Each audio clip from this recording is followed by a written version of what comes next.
Celebrity আড্ডা সেগমেন্টে আমরা প্রতিনিয়ত চেষ্টা করি নতুন যারা শিল্পী আছেন তাদেরকে আপনাদের মাঝে তুলে ধরতে এবং তাদের সম্পর্কে অনেক কিছু জানাতে এবং তাদের গান শুনতে। আর আজকেও কিন্তু তার ব্যতিক্রম নয়। আমাদের মাঝে আছেন বর্তমান সময়ের দারুণ একজন শিল্পী। আমাদের সঙ্গে আছেন তুরফান হোসেন হৃদয়। গল্প গানে দারুণ একটা সময় কাটবে, আর সেই সময়টা আপনাদের সাথেই আছি, আপনারাও কোথাও যাবেন না। হৃদয় ভাই, আপনাকে আমন্ত্রণ জানাচ্ছি আমাদের এটিএন মিউজিক অনুষ্ঠানে। আপনি কেমন আছেন? ভালো আছি, এখানে আসতে পেরে ভালো লাগছে। আপনাকে পেয়েও আমরা খুব আনন্দিত বোধ করছি। প্রথমে একটু জানতে চাইবো, নাটকে কাজ করেছেন এবং নিজের প্রায় 6 থেকে 7টি মৌলিক গান আপনার ইন্ডাস্ট্রিতে আছে, কিন্তু সম্প্রতি সময়ে একটি কাজ এসেছে, সেই কাজটি সম্পর্কে আপনার কাছে একটু জানতে চাইবো। গানটা আসলে এমনভাবে হয়েছে, হুট করে যেমন একটা ব্যাপার থাকে না, যে একটা লিরিক্স দেখলাম, দেখার পরে ভালো লেগে যাওয়া যে কাজটা করে। এটা লিখেছেন হলো সাবিনা সাবা মার্শা। তো আপু গানটা লিখে ফেসবুকে পোস্ট করে। তো আমি লেখাটা দেখার পরে জাস্ট একটা মাথায় চিন্তা আসে যে বাহ, কথাগুলো খুব সুন্দর। আমি তাকে নক করি যে আপু, গানের কথাটা এটা কি আসলে কোনো গান হয়ে গিয়েছে, না এটা জাস্ট কবিতা? আমি কি কথাটা ইউজ করতে পারি কিনা, আমি একটা কিছু সুর করতে চাই। তো আমাকে হ্যাঁ ফাইন, করতে পারেন, অবশ্যই করতে পারেন। তো আমি কথাটা নিলাম, নেওয়ার পরে বাসায় সুর করলাম। শুরু করার পরে আমি নিজে অনেক স্যাটিসফাইড, মানে যেটা চিন্তা করেছিলাম তার থেকে আরো ভালো হয়েছে ব্যাপারটা, সুন্দর একটা আউটপুট পেয়েছি। পরে আপুকে শোনালাম, আপু খুবই খুশি হয়ে গেছে যে আমি আসলে কখনো চিন্তাই করিনি যে এটা গান হইতে পারে, আমি কবিতা আকারে লিখেছি। এরপরে আমরা রেকর্ড করে ফেললাম, অ্যান্ড করার পরে খুব জলদি কাজটা হয়ে গিয়েছে আর কি। পরে আমার একটা মিউজিক অ্যারেঞ্জমেন্ট করলাম, আমি অ্যারেঞ্জমেন্ট করেছি, মিউজিক আমি ডিরেকশন দিয়েছি, করে শেষ করলাম। তাহলে বলা যায় যে টোটাল কাজটাই সোশ্যাল মিডিয়ার থ্রুতেই আসলে হয়েছে। একদম। এবং সোশ্যাল মিডিয়ার মাধ্যমে এখন কিন্তু কাজের পরিধিও বেড়েছে এবং সবাই পছন্দ করছে। আচ্ছা, এই যে সোশ্যাল মিডিয়া থেকে আপনি একটা লিরিক পেয়েছেন, পরবর্তীতে আপনার নিজের খেয়াল মতো আপনি একটা সুর করেছেন, সেটাকে গান হিসেবে দর্শকদের মাঝে প্রেজেন্ট করছেন, কখনো কি মনে হয়েছে যে একটু সিনিয়রদের সান্নিধ্য নেই, যেটা অনেকেই করেন যে সিনিয়রদের একটু সান্নিধ্য নিলে বা তাদের একটা মনোভাব যদি এখানে আমি একটু অ্যাড করি আরো ভালো হতো, এমন কি সাজেশন হলে ভালো হতো, এমন কিছু কি মনে হয়েছে? আসলে এই দিক থেকে আমি অনেক লাকি, কারণ আমি প্রথম 2016 থেকে মিডিয়াতে ইন করি, কম্পিটিশন থেকে আসি। আমি ওই কম্পিটিশনতে বিচারক ছিল সদ্য Bappa Majumdar sir, Shakila Jafar ma'am, Partha Barua sir. তো ওই সময় থেকে তাদের সান্নিধ্য পেয়েছি আমি, অ্যান্ড তারা নিঃসন্দেহে আমার খুব পছন্দের, অ্যান্ড বাংলাদেশের এখনকার মধ্যে তারাই লেজেন্ড আর কি। তো আমি তাদের সান্নিধ্য পেয়েছি, অ্যান্ড আমি আমার লেখা সুর করা গান বাপ্পা স্যার আমাকে করে দিয়েছে, মিউজিক করে দিয়েছে, সেটাও করেছি। আবার 2020 সালে এসে সদ্য শওকত আলী স্যার, ইমন স্যারের কাছে আমি করেছি কম্পিটিশনটাতে, ওখানেও ছিলাম। তো ওখানেও উনি আমাকে গান করে দিয়েছে মৌলিক। তো সেক্ষেত্রে ওনাদের কাছ থেকে অনেক কিছু শিখতে পেরেছি, আসলে কিভাবে একটা গানের কথা, যেমন একটা গানের জন্য যেমন একটা গানের কথা যেমন দামি, একটা সুরটাও তেমন।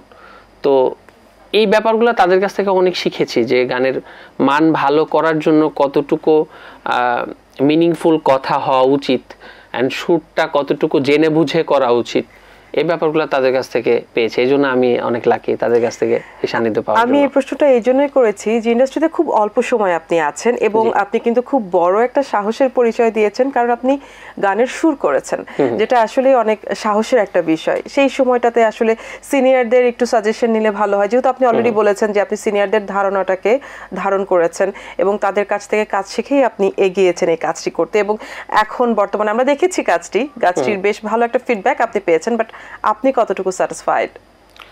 আমি সর্বপ্রথম আপনি যেটা বললেন যে সাজেশন নেওয়ার ব্যাপারটা, আমি সর্বপ্রথম গান করলে আমার যারা শুভাকাঙ্ক্ষী, আমার গুরুজনরা যারা আছে, আমি তাদেরকে গানগুলো আগে শোনাই, যে আমি গানটা করেছি, আমাকে একটা ফিডব্যাক দেন, গানটা কেমন হয়েছে।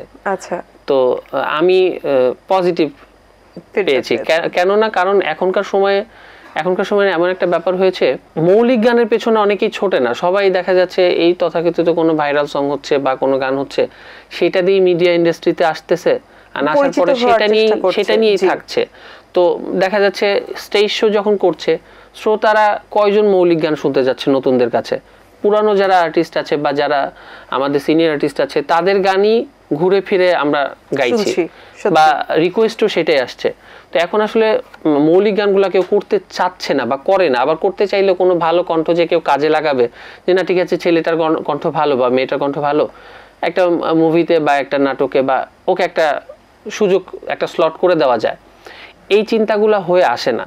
আমি এই চিন্তা থেকেই শুরু থেকেই যখন আমি ছোটবেলা থেকে ইচ্ছা একটা, কারণ একটা সিঙ্গারের যদি মৌলিক গান না থাকে সেই শিল্পীর আর কোনো শিল্পত্ব থাকে না, পরিচিতি থাকে না। তো তার কারণে আমি শুরু থেকেই চিন্তা ভাবনা করেছিলাম যে আমি ঠিক আছে কাভার সং করব, কিন্তু আমি সর্বপ্রথম আমার মৌলিক গানকেই প্রায়োরিটি দিব। আমি এখন পর্যন্ত যেখানে যেখানে প্রোগ্রাম করেছি বা মানে যত চ্যানেলেই প্রোগ্রাম করেছি বা কোনো স্টেজে প্রোগ্রাম করেছি, আমি চেষ্টা করেছি আমার মৌলিক গান রাখার, নিজস্বতা রাখার চেষ্টা করেছি। যেই গানটি নিয়ে আমরা এতক্ষণ গল্প করছিলাম, দর্শক শ্রোতাদেরকে একটু দেখিয়ে নিয়ে আসি, কি বলেন? বর্তমান সময়ে কিন্তু শ্রোতাদের একটা ধারণা পাল্টে গেছে, গান শুধু তারা শুনতে চায় না, তারা কিন্তু দেখতে চায়। আর এর পেছনে একজন শিল্পীকেও কাজ করতে হয়, কারণ এখন দর্শক শ্রোতাদের মনের মতো করে গল্প তৈরি করে কিন্তু প্রেজেন্ট করতে হয়। তো এই কাজটির ক্ষেত্রে আপনি কতটুকু এফোর্ট দিয়েছিলেন? আসলে যখন নিজের কোনো কাজ হয় না, বেসিক্যালি সুর করার ক্ষেত্রে, মিউজিক ভিডিও বানানোর ক্ষেত্রে বা গানের লেখার ক্ষেত্রে, তখন না এই ব্যাপারগুলো না নিজের মধ্যে থাকার কথাগুলাই কিন্তু বের হয়ে আসে। এটা খুব আদর, খুব যত্ন করেই বানানো হয়। তো আমি আমার 100%ই দেওয়ার চেষ্টা করেছি সবসময়। সম্প্রতি সময় কিন্তু আরো একটি কাজ আসবে, যেটা 2025-কে ঘিরে আপনি প্ল্যান করেছেন। সেই কাজটি সম্পর্কে জানতে চাইবো যে কতদূর এগোলো, কবে নাগাদ এটা দর্শকরা পাবে? এটা ডিসেম্বরের শেষে, 31শে ডিসেম্বর আপলোড হওয়ার কথা আছে। বছরের শেষের একটা ধামাকা হবে বা শুরুতে এরকম একটা প্ল্যানিং আছে। গানটা লিখেছেন হলো বাঁধন আপু। আচ্ছা, উনি ওনার লেখা, আমার সুর করা, মিউজিক করেছেন তমাল হাসান। আচ্ছা, আর মিউজিক ভিডিও আমার ডিরেকশনে করেছি আর কি। বাহ, দারুণ। তো গল্পের এই সময়টাতে দুটো লাইন কি আমরা শুনতে পারি? ঘুমহীন রাত আমার দিকে আঙুল উঁচিয়ে বলে, এক সময় তোমারও চোখে ঘুম ছিল, তুমি খুব সুখী ছিলে, চোখ বুঝলেই ঘুমে পড়তে ঢুলে, সুখের অসুখ বাঁধালে, এত কম দরে ঘুম বিকিয়ে, কি লাভ যে তুমি পেলে, ঘুমহীন রাত আমার দিকে আঙুল উঁচিয়ে বলে।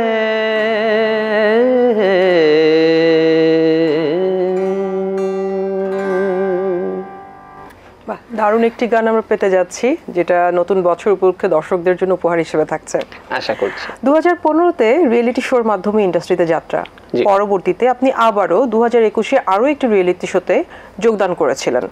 কেন পরপর দুটো রিয়েলিটি শোতে আপনি কেন যোগদান করেছিলেন? এর মাঝখানে সময়টাতে অনেক কিছু ঘটেছে, কারণ আমি 2015-তে যখন কম্পিটিশনটা করার পরে আমি আমার বাড়ি ফিরে যাই, ঢাকাতে স্টে না করে বাড়িতে ফিরে যাই, পাবনাতে। ওখানে যেহেতু আমার স্টাডি কমপ্লিট করতে হবে, আমি ওর মাঝে পড়াশোনা 1 বছর গ্যাপ দিয়ে ফেলেছিলাম শুধুমাত্র কম্পিটিশনের কারণে, শুধুমাত্র গানের কারণে। তো যাওয়ার পরে যখন আমি কমপ্লিট করলাম, দেন আমি ঢাকা স্কয়ার হসপিটালে সিভিল ইঞ্জিনিয়ার হিসেবে জয়েন করলাম। আচ্ছা, 2017-এ আমি আবার মুভ করলাম। 17-তে আসার পরে আমি চাকরি ক্ষেত্রে এত ব্যস্ত হয়ে যাই, কারণ আমাদের হসপিটাল শিফটিং ওয়াইজ ডিউটি, এই সময় 8 ঘন্টা ডিউটি থাকবে, শিফটিং ওয়াইজ থাকবে। তো দেখা যাচ্ছে অনেক সময় টিভি চ্যানেল প্রোগ্রাম বা অনেক শো আমাকে ছেড়ে দিতে হয়েছে, আমি করতে পারিনি। কিছু কিছু ক্ষেত্রে লিমিটেশনস ছিল, যার কারণে আমি করতে পারিনি, ডিউ টু সার্ভিস টাইম। হ্যাঁ, একদম। তো এরপরে আমি 2020-এর দিকে করোনার একটা সময় চলে আসলো, যার কারণে ওই সময় হসপিটালটাতে মানে এমন ছিল যে কে বাঁচবে কে মারা যাবে তার কোনো ঠিক নেই। আর হসপিটালে চাকরি করার ক্ষেত্রে ওই সময়টাতে দায়িত্বটা আরো বেশি বেড়ে যায়। তো আমি ফুল টাইম ওখানে, তখন আমার 8 ঘন্টা চেঞ্জ করে 16 ঘন্টাতে চলে গেল, ডাবল শিফট ডিউটি হয়ে গেল। কারণ ওই সময়টা তো অনেকে ভয় করে চাকরি ছেড়ে চলে যাচ্ছিল, কেউ মারা যাচ্ছিল, অনেক সময় দেখেছি মানসিকভাবে অনেকে বিধ্বস্ত হয়ে পড়েছিল। সিচুয়েশনটা ভালো ছিল না। এরপরে গিয়ে একটু কেমন যেন একটা একঘেয়েমি আসলো। এরপরে আমি যখন কম্পিটিশনটার কথা শুনলাম, রিয়েলিটি শো, আচ্ছা ফোক গানে যেহেতু ছোটবেলা থেকে একটা ছোট শুরুটাই আমার ফোক গান দিয়ে, তো একটা ভালো লাগার জায়গা তো ছিল। তো যখন শুনলাম যে ফোক গানের কম্পিটিশন অনলাইন হবে, আমি অনলাইন ব্যাপারটা এটা এত কখনো পাইনি, এরকম তো কখনো দেখিনি, কেমন করে একটা নতুন একটা বিষয়। তো শখের বশেই গান পাঠাই দিলাম, আচ্ছা, সিলেক্ট হয়ে গেলাম। এরপরে 2-3টা রাউন্ড অনলাইন হইলো, তারপরে আমাকে স্টুডিও রাউন্ডের জন্য যখন ডাকা হলো, আমি টিকে গেলাম মেইন রাউন্ডে। দেন আস্তে আস্তে পার করতে শুরু করলাম। কোন গানটি আপনি সেন্ড করেছিলেন ওই সময়টা মনে আছে? হ্যাঁ মনে আছে। সেটা কি ফোক ছিল? ফোক ছিল। গল্পের এই সময়টাতে একটা ফোক গান শুনতে চাচ্ছি। ভালো হয় যদি সেই গানটি আমাদেরকে শোনানো হয় যেটি আপনি আপনার রিয়েলিটি শোতে কম্পিটিশনে পাঠিয়েছিলেন। ঠিক আছে, সেই সময়ে যেই গানটা করেছিলাম আমি সেটাই শোনাচ্ছি, একটু করে চেষ্টা করছি। প্লিজ শুনবো। আমার বুকের মাঝে তুই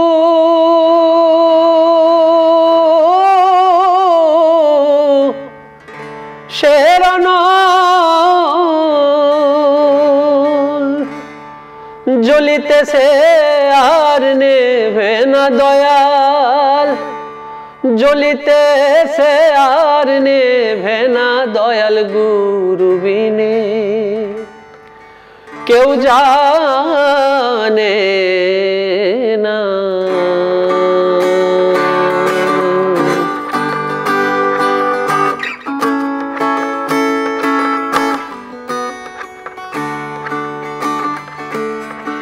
আমি যাই যে দেশেতে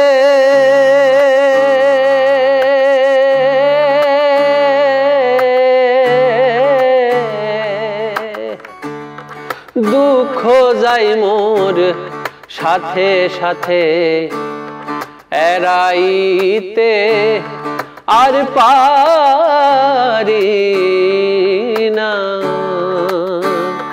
গেলাম শান্তিপুরে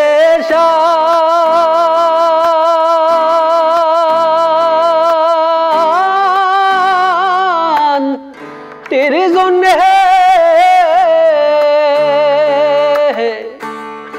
অশান্তিতে পাই যন্ত্রণা দয়াল, অশান্তিতে পাই যন্ত্রণা দয়াল, গুরু বিনে কেউ জানে না। আমার মুর্শিদ বিনে কেউ জানে না।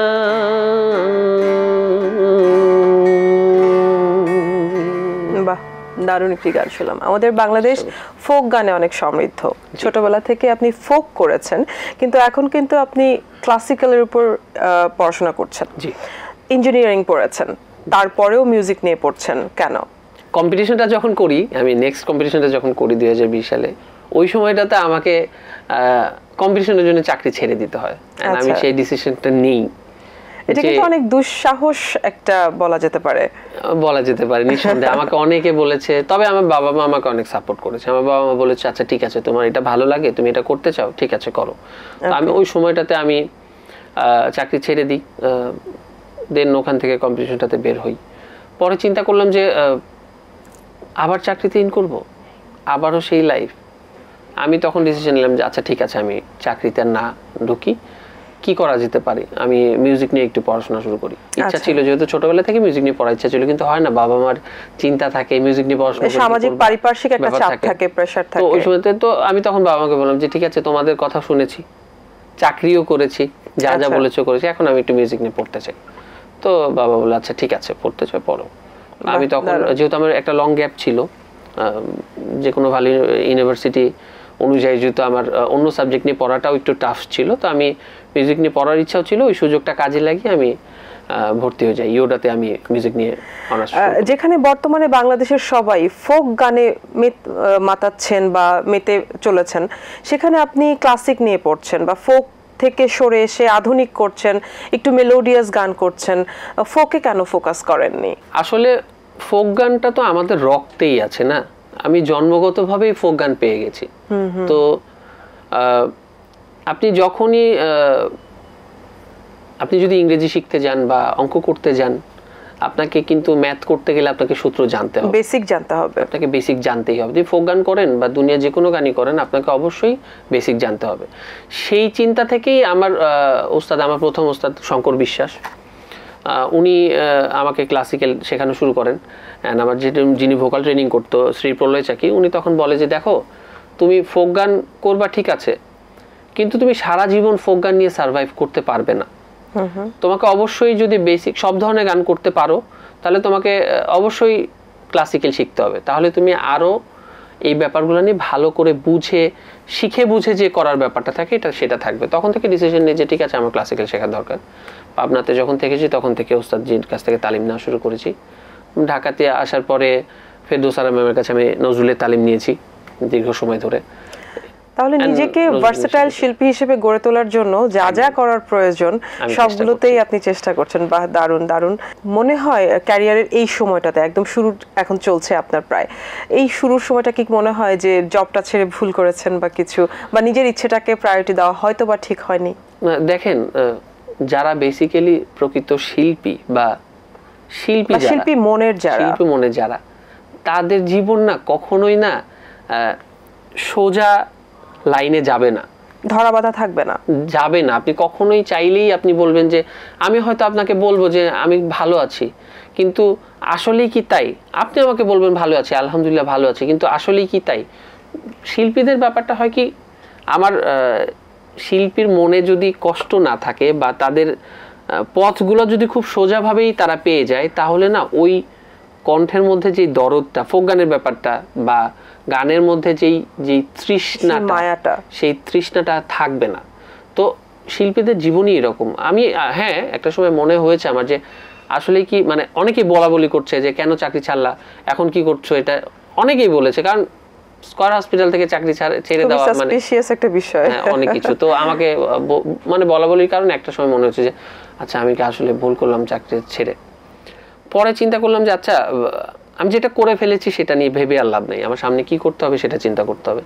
পরে চিন্তা করলাম আচ্ছা ঠিক আছে, আমি মিউজিক নিয়ে পড়াশোনা করতে, আমি তো সাউন্ড ইঞ্জিনিয়ারিং নিয়ে আবার পড়াশোনা করতে পারি, মিউজিক নিয়ে শেষ করি। তাহলে বলা যায় যে আপনি প্রতিনিয়ত নিজেকে মডিফাই করতে চান এবং এক জায়গায় আসলে থাকার ইচ্ছেটা আপনার নেই। মিউজিকের সাথেই থাকার ইচ্ছে আছে, বাট এর যতগুলো সেক্টর আছে সবগুলোতেই আপনি আপনার পারদর্শিতা দেখাতে চান অথবা নিজেকে ওভাবে গড়ে তুলতে চাইছেন। এক ঘরানোর মধ্যে থাকবো না আর কি, সোজা হিসাবে বা নিজেকে যতটুকু ভাঙা যায় আমি ভেঙে নিজেকে তৈরি করতে চান। বাহ, দারুণ। আপনার এই ইচ্ছাকে আমরা সাধুবাদ জানাই। অবশ্যই আপনার অনেক ভালো একটা ক্যারিয়ারে আমরা আপনাকে দেখতে পাবো ইনশাআল্লাহ। গল্প গানে আমাদের সময়টা শেষের দিকে, আমাদেরকে যেতে হবে, তবে যাবার আগে আপনার যারা ফ্যান ফলোয়ার্স আছেন এবং আমাদের এটিএন বাংলার যারা দর্শক আছেন তাদের জন্য কি বলে যাবেন? প্রথম ধন্যবাদ এটিএন বাংলাকে আমাকে এখানে আমন্ত্রণ জানানোর জন্য, একটা সুন্দর সময় উপহার দেওয়ার জন্য। আর যারা ক্যামেরার পেছনে আছেন তাদেরকে আমি ধন্যবাদ জানাচ্ছি। আপু আপনাকে ধন্যবাদ আমার সাথে থাকার জন্য বা আমাকে সাপোর্ট দেওয়ার জন্য। অ্যান্ড যারা পর্দার পেছনে দেখছেন আমাদেরকে বা কিছু গান শুনলেন, আপনাদেরকে বলবো গান আর কিছু করুক বা না করুক কারো ক্ষতি করে না। সো ভালো থাকবেন, ভালো গানের সাথে থাকুন, অ্যান্ড আমার জন্য দোয়া করবেন। আপনাকে অসংখ্য ধন্যবাদ এত দারুণ কিছু সময় আমাদেরকে দেওয়ার জন্য।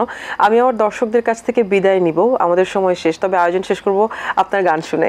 আপনি চিন্তা করে ফেলুন কোন গানটি আমাদেরকে শোনাবেন, আমি আমার দর্শকদের কাছ থেকে বিদায় নিয়ে নিচ্ছি। সুপ্রিয় দর্শক, গল্প করলে বোঝা যায় কার চাওয়াটা কেমন। এমনই আরও দারুণ সব গল্প নিয়ে আসবো নেক্সট পর্বে। সেই পর্যন্ত সবাই ভালো থাকুন, সুস্থ থাকুন, এটিএন বাংলার সঙ্গে থাকুন। আমি সামিয়া এখানে বিদায় নিচ্ছি, আল্লাহ হাফেজ। শেষে কোন গানটি আছে আমাদের জন্য? আচ্ছা, নিজের গান তো শোনালাম, একটা কাভার সং শোনাই। এটা ওপার বাংলার একটা গান শোনাচ্ছি, এটা শুভঙ্কর দেবনাথের করা, দাঁড়িয়ে তোমার শহরে। দারুণ, শুনবো। দাঁড়িয়ে তোমার শহরে কত ভালোবাসা নিয়ে এসে ধরো আমায় তুমি, এসো না তুমি এগিয়ে, তোমার আশা আমার ভাষা, দাও না বাধা সরিয়ে, দাঁড়িয়ে তোমার শহরে কত ভালোবাসা নিয়ে।